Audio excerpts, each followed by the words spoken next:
бахшида ба 24-мин солгарди таъсисёбии ҳизби халқи демократии тоҷикистон таҳти унвони нақши ҳизби халқи демократии тоҷикистон дар татбиқи ғояҳои миллӣ дар ноҳияи Мир Саиди Али Ҳамадонӣ бо иштироки зиёиён аъзоёни ҳизби халқи демократии тоҷикистон конференсияи ноҳиявӣ доир гардид. дар қисмати тантанавии чорабинӣ раиси ноҳияи Мир Саиди Али Ҳамадонӣ узви кумитаи иҷроияи вилоятӣ ва ноҳиявии ҳизби халқи демократии тоҷикистон оиди роҳи тайиннамудаи ҳизби халқи демократии тоҷикистон бо маъруза баромад намуданд.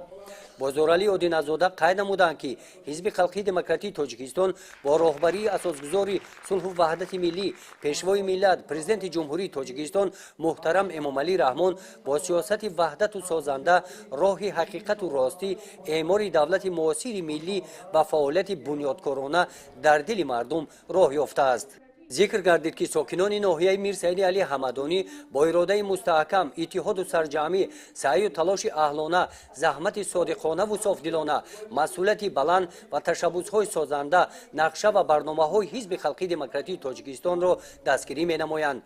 дар конференсия ҳамчунин вакилони маҷлиси ҷамоати деҳоти Чӯбек Гадои Сайдалиев, омӯзгори муассисаи таҳсилоти миёнаи умумии рақами 12 Саадбарг Иззат ва менеҷери бахши госпиталии ноҳия Ҷурахон Маликов, раиси кумитаи иҷроияи ҳизби халқи демократии тоҷикистон дар ноҳияи Мир Саиди Али Ҳамадонӣ Давлатҷон Ғафурзода баромад намуданд. дар ин чорабинӣ дар муҳити дона барои саҳми арзанда дар корҳои тарғиботии ҳизбӣ ба аъзоёни фаъоли ҳизби халқи демократии тоҷикистон аз ноҳияи Мир Саид Али Ҳамадонӣ, Санифа Тағаймуродзода, Карим Шарифов бо сипосномаи кумитаи иҷроияи ҳизби халқи демократии тоҷикистон дар вилояти Хатлон қадр карда шуданд. дар қисмати фарҳангии чорабинӣ ҳунармандони филармонияи мардумӣ ба номи Одина Ҳошимов бо барномаи консертӣ баромад намуда хотири иштирокчиёни конференсияро шод гардониданд.